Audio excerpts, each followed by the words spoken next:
כן, social awareness, שקוראים לזה, כן. כן.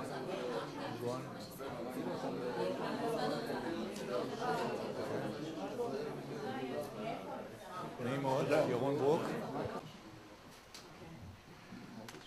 Well, good evening, and thank you all of you for coming. It's a great honor for me to introduce Yaron Brook from the Ayn Rand Institute to come speak for our institute, the Jerusalem Institute for Market Studies. We share a lot of common points. We have very similar ideology, and I think that we can really use the arguments that are going to be developed tonight during the lecture for our own work, and to try to make a difference in Israel, to try to bring more freedom and more efficiency and more happiness for all of the Jewish people and all of the Israelis. So I'm going to let actually Boaz introduce more intimately Yaron, because I know they have been friends for many years, and it will be much nicer introduction. שלום לכולם, שמי בועז ארד, אני עמית מחקר במכון ירושלים לחקר שווקים, וגאה ונהנה לעבוד ולתרום לקידום כלכלה חופשית בישראל.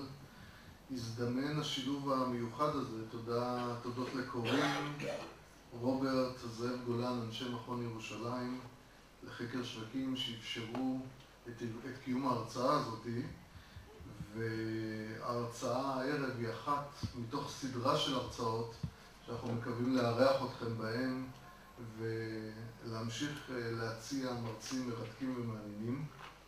אני מתכבד להציג את המרצה שלנו הערב, דוקטור ירון ברוק. דוקטור ירון ברוק הוא ישראלי לשעבר, הוא בילה את שירותו הצבאי במסגרת חיל המודיעין הישראלי וכבר הספיק להחליף חוויות בתחום קריאת התצות פה עם חלק מהנוכחים.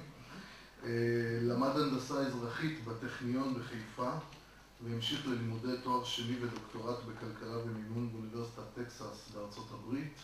עסק בהוראה באקדמיה האמריקאית. היה לי הכבוד ללוות את דוקטור ברוק בפעילות לקידום הפילוסופיה האובייקטיביסטית של הסופרת והפילוסופית איין רנד עוד מתקופת צעירותנו בישראל, וכיום אני מתפעל כל פעם מחדש מהופעותיו בערוצי התקשורת בארצות הברית במסגרת פעילותו כמנהל מכון איין רנד בארצות הברית. ירון נטל על עצמו את אחד התפקידים הקשים והמאתגרים ביותר למען החירות האישית והחופש הכלכלי, ולעיתים נראה שהוא ממלא את התפקיד של הילד ההולנדי עם האצבע בסכר כשרואים אותו בעימותים הרבים שבהם הוא נוטל חלק. איין רנד אמרה פעם, ואני אתרגם בתרגום חופשי לעברית, כי כאשר לא מפריכים את הטענות האבסורדיות של היום, הן הופכות לסיסמאות של מחר. ולמרבה הצער, התחזיות של רנד מתגשמות מול עינינו. כיום כבר עברנו את השלב של טענות אבסורדיות שהפכו לסיסמאות, אנחנו ניצבים היום מול אידיאולוגיה רשמית, ואני שמח שלצידנו עומדים אנשים כמו ירון ברוק על מנת להעמיד למבחן את הנחות היסוד של האידיאולוגיה השלטת. אני מקווה שאתם גם תמצאו את הערך הזה בהרצאה שלפניכם, אז תודה רבה שהגעתם. ואגב, אחרי הקטע של ההרצאה יהיה לנו חלק של שאלות ותשובות. ההרצאה תהיה באנגלית, השאלות והתשובות מעורבות לפי הנוחות, ואתם מוזמנים לשאול שאלות. אנחנו גם מתעדים את ההרצאה והיא תהיה זמינה בהמשך למעוניינים. אז בבקשה, דוקטור ברוק. תודה בועז. תודה למכון ירושלים, לחקר שווקים שהזמין אותי, ותודה לבועז שארגנו את זה. אני מאוד שמח להיות פה. אני מתנצל מראש על השפה, אני לא רגיל מספיק לדבר בעברית, במונחים שאני צריך בשביל ההרצאה. אז אני הולך לתת את ההרצאה באנגלית, ואת ה-Q&A, את השאלות ותשובות, אני אנסה לעשות כמה שיותר בעברית. אבל זה לא קל לי לחשוב במונחים הכלכליים פיננסיים בעברית. יום-יום, עברית שלי מתאימה ליום-יום, לא להרצאות כאלה.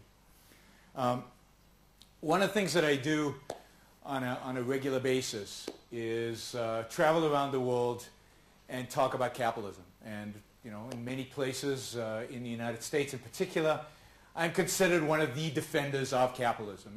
And about 2 years ago, when this financial crisis was happening, when everything in the United States seemed like it was collapsing, where people were panicking, and there was a lot of distress, people came up to me and would ask me regularly at these talks, Yaron, how can you keep defending capitalism?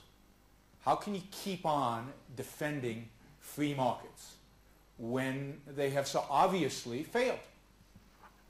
And if you open up any newspaper, 2 years ago, 18 months ago, a year ago, the titles were all, markets have failed. Capitalism is dead. You know, welcome to the post-capitalist world. And so people are saying, you know, how could this be? You know, how can you keep on doing this? And I find that question, this is part of this quote from Ayn Rand, if you say things that are wrong, that are silly, that are stupid, that are just ridiculous on their face, enough times people start thinking that they're true. And this is one of those things. Capitalism failed. What capitalism? 2, 3 years ago, we had a capitalist economy in the United States, and now we don't. 2 years ago, this completely free market actually failed.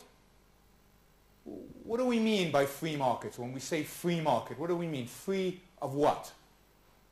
People throw out free markets all over the place. But what does it mean?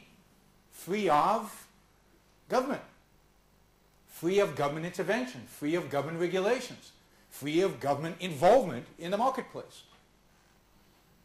So the idea is that 2, 3 years ago in the United States and in the rest of the global economy, we had free markets. We had no government intervention, and that failed, and now we need government intervention in order to solve the problem. Well, that is just so absurd on its face, one doesn't even know where to start. The idea that there was no government intervention in the world global markets and in the United States just a few years ago is so ludicrous that it can't be an honest mistake. I mean, and if you look at the crisis in the U.S., and I don't know how much you guys know about what exactly happened in the United States, but it had to do with mortgages and houses and banks, right? I mean, those are the big sectors in which there was this financial and economic collapse in the United States.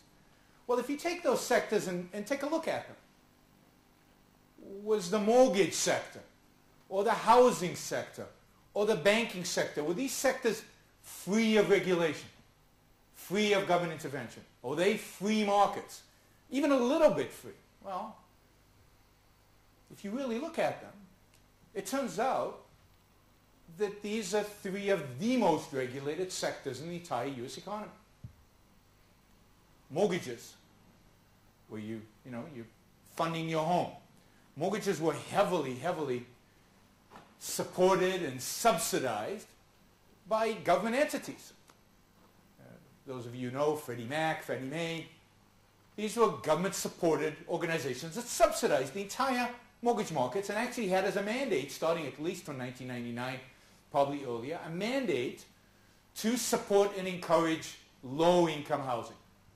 To support and encourage people who traditionally couldn't afford the home that they were going to buy, support and encourage them to buy that home. And that was government policy. The United States has, and Israel has, and most countries have, housing policy. The government has a housing policy. They decide that they want people to live in homes rather than to rent, for example. They want them to own their homes. And they subsidize that. They subsidize it through taxes.